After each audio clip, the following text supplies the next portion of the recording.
Magandang hapon po, Sir Alberto. February pa pala ito nangyari. Opo, February 9 pa. Si Rene po ba natagpuan na lang siya na patay? Opo, natagpuan na lang po siyang patay doon sa loob ng kanyang kwarto. Sa loob ng kanyang... meron po ba siyang, ano yan, parang bahay ba yan or apartment? Bahay niya po niya. Bahay niya mismo? Oo, bahay niya po mismo. Sino yung kasama po niya sa bahay? Ang kasama niya yung aking kapatid na isa ding bedridden ha. Nangyari po ito sa may Negros Oriental, no? Negros, Tamaw, Tayasan, Negros Oriental. Opo. Sir Alberto, sino po yung unang nakadiskubre na wala na palang buhay itong si Rene? Ang nag-aalaga sa aking bedridden na kapatid, opo, siya po yung unang nakadiskubre dahil nung tanghali, nagtaka na lang sila na hindi lumabas sa kwarto ang aking kapatid. Okay, Kaya okay. pagsilip nila doon sa kwarto, nakita nila na yun, nakahandusay na. May mga saksak ba siya?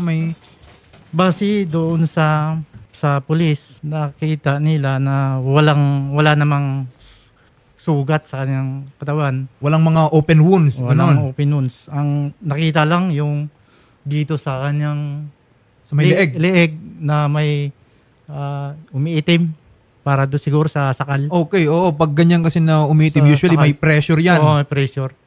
Tapos parang may sugat lang siya ng konti dito sa kanyang binti. Siguro nagtangka pa siyang ng laban. Ang sinasabi niyo, sir, merong marks, no, na parang sinakal. Oo. Ito pong si Sir Rene. Opo. At meron pa siyang mga pasa na parang may nangyaring kumbaga nakipaglaban pa itong si Rene. Pa siya, dumipensa pa kumbaga. Kasi base dito sa may nakita ang pulis na may parang may nitim dito sa kanyang binti at saka dito sa kanyang tuhod.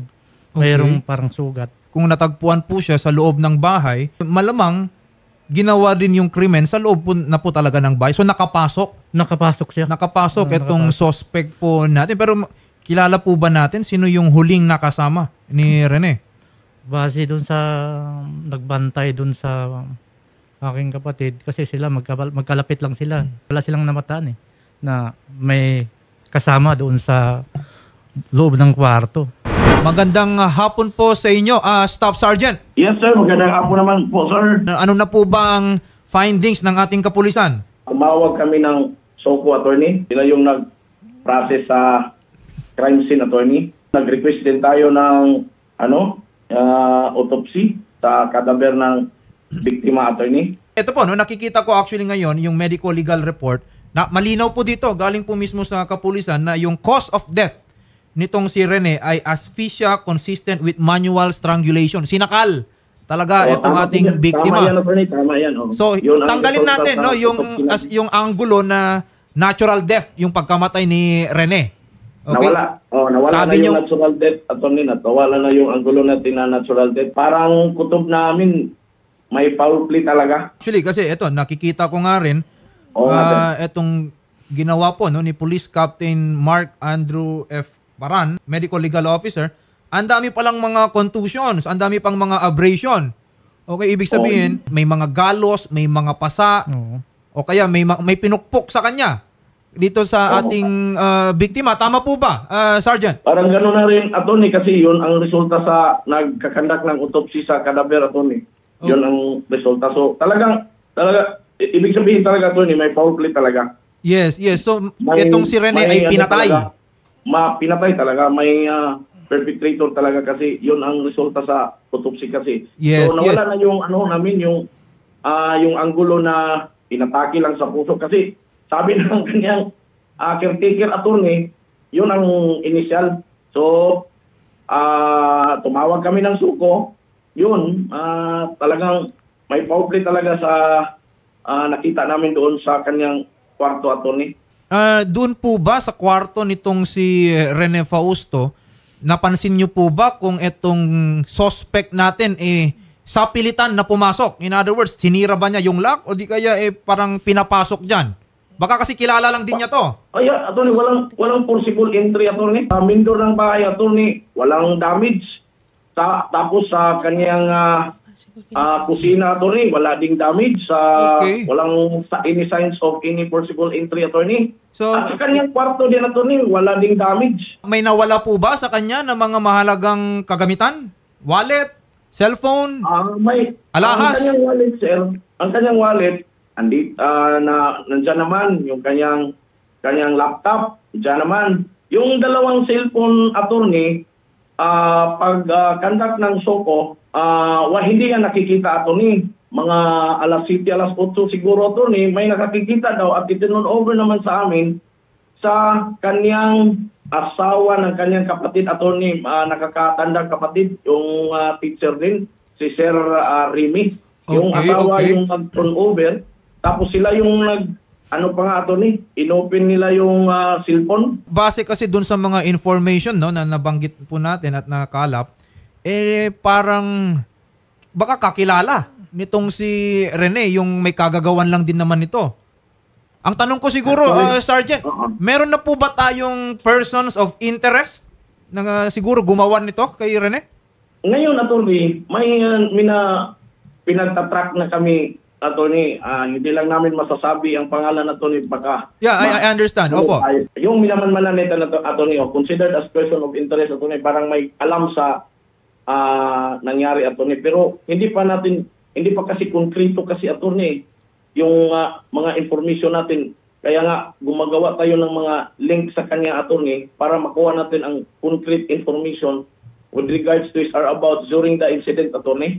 Nabasa ko lang naman po dito sa medical legal report na may mga nakolekta daw po doon sa crime scene na mga fingernail clippings. No? Then they were already submitted for DNA examination. Attorney. Baka naman makatulong sa inyong investigasyon para at least magka-idea tayo kung sino pa yung mga ibang naroroon sa crime scene. Yes, attorney. Actually, attorney, nag-submit na tayo ng request. Hindi pa na yung resulta, attorney, sa taga-forensic laboratory ng PNP, attorney. Okay, Pero, okay. inintay natin yun, attorney. Pinagmamatch na naman natin yun. Ito po lang, matanong ko lang din, natagpuan po yung katawan ni Rene alas 2 po ng hapon. Okay? Opo, attorney. At that time po ba, ano na po yung kondisyon ng kanyang katawan? No? In other words, malalaman ba natin kung yung krimen ay nangyari pa nung gabi before that day or baka lang sa umaga? Kasi kung ganon, then maybe we could have interviewed mga kapitbahay o kaya mga kaibigan or yung mga nandun sa area, sino yung huling nakasama nitong si Rene Fausto o di kaya sino yung mga hindi nyo kakilala na pakalat-kalat nung panahon na yan at baka pumasok doon sa bahay ni Rene. Oo nga, attorney. Ginawa namin na yan, attorney. May mga records na kami sa mga taong pinag-i-interview natin, attorney. Standard operating procedures naman natin sa pag-iimbestiga natin, attorney, yung mga witnesses around sa Yes po. Oo. Pangyayari. So, ginawa natin yan, attorney. As of now po, siguro, Sergeant, do we already have a timeline kung kailan natin maisasampa yung reklamo? Hindi ako makapagsabi ng timeline, attorney, pero talaga, attorney, with all my best, attorney, gagawin ko lahat, attorney, kasi... May nakikita po ba kayong motibo dito? Parang kumbaga, attorney, based sa kanyang resulta ng autopsy, parang may galit talaga, attorney, kasi sinakal eh. So, ang isang taong sumakal ng isang tao, talagang may galit ka talaga. Kung kilala nyo naman, no, yung person of interest niyan, maybe we can coordinate with the family. Baka alam nila, no?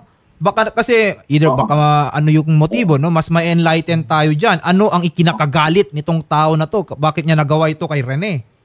Oo nga, Tony. Oo nga. Ito ba ay problema ng pera? Ito ba ay problema sa relasyon?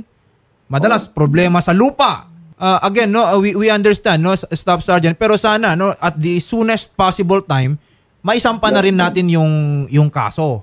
Gagawin namin lahat, Atty. Gagawin talaga namin lahat. Hindi namin tinatantanan ito, Atty. Nandito si Hippie sa tapat ko, Atty. Yun talaga yung kanyang directive sa aming mga investigador at sa mga intelligence, Atty. Police Captain, nagtataka din kami, no? Yung cellphone po ba ni Rene Fausto na-examine natin kasi baka kausap lang din niya prior dun sa incident Kasi wala namang forced entry. Baka kilala niya talaga. Nag-usap pa sila na magkita dyan sa area. Yes, sir. Ang cellphone, sir, pina-examine na, sir. Actually, sir, sa loob ng kwarto niya, sir, may CCTV. Oh, Then, pagka-recovered, sir, wala na yung SD card, sir. Then, ang cellphone, sir, parang deleted lahat, sir, ang kwarto. oh. Mga videos. Kung deleted, ibig sabihin, sobrang close niya. Alam niya yung mga passwords. Yes, sir. Yes, sir. Okay. Teka lang, nagiging mas interesting itong pagkamatay tuloy ni Rene Fausto. Kung, for example, kinuha niya yung SD card sa may CCTV, ibig sabihin, ginalaw niya yan. Nakuha po ba natin yung mga fingerprint niyan? Ang taga-Socon ang nag-process dyan po, sir. Alam po ba natin, Captain, if yung ating pong SOCO team, nakuhanan ng fingerprints, itong mga, yan, yung CCTV, yung cellphone, for example. Yes, sir. Para standard open naman nila yan, sir. SOP nila, sir, na yung pag-process lahat, sir, ng lahat, sir, i-process nila, sir. Pagkuha ng mga pictures, fingerprint, mga, sa loob ng, sa crime scene, sir. Okay. Well, this is still an active case, no, Captain Arturo Marfil. At syempre, naintindihan namin, no, yung challenges dito sa pag-imbestiga na ito. Pero sana naman, sir, at the soonest possible time, ma-file natin, no? Let's coordinate with SOCO, i-follow up natin. Nakuha na pala yung CCTV. Baka nga may mga buhok pa dyan na naiwan. Let's try the DNA. Total, mayroon Yes, sir, naman yes, tayong sir. person of interest dyan. Yes, sir. Hindi ba namin to pinapabayaan, sir? Araw-araw. Actually, sir, yung mga investigator natin, araw-araw po yan lumalabas. Minsan, sir, nila ng DDO para at least makakuha ng mga evidence, sir, or link na direkta sa ating mga POI, sir. Okay. Para at least, sir, ma-solve agad tong kaso na to, sir. Yes, sa amin yes. sa Pulis Tayasan, sir, gustong-gusto rin namin ma-solve kaagad dito, sir. Oo, kasi public school teacher pa dyan. Siguro ang dami nakakakilala dyan kay Sir Rene Fausto. Ang party list na masasandalan. AXIS! Number 68 sa balota. Total, meron naman ang daming leads. Kumbaga, Yes, sir, yes, sir. more of documentation, verification. I think, siguro, matagal na siguro yung 3 linggo from now para ma-file yung kaso na yan. Hopefully, sir, hopefully. Malutas po natin kaagad to. Gagawin talaga namin ito, gagawin. So kung sinabi po ninyo na dinelete yung mga siguro mga messages doon sa kanilang sa cellphone ng biktima natin, wala po bang mekanismo ang ating cybercrime para ma-retrieve itong mga messages na ito? May alam ako ito may cyber autopsy yang sa NBI attorney, yun nang sinubukan namin na ipaprocess attorney yung cellphone kasi parang naka-attach ito sa kanyang CCTV attorney, yung cellphone niya. Yun ang isa sa plano namin attorney na isa-submit namin for cyber autopsy attorney. Kami rin po dito ay tutulong dito sa investigasyon na ito. Tatawag din kami dyan sa mga cybercrime ng PNP para magtulungan na po tayo dito para mas mapapabilis yung pag-imbestiga. Kasi habang nakuha ninyo, kahit nakuha natin yung cellphone, kung wala naman pong laman, baka hindi rin natin magamit.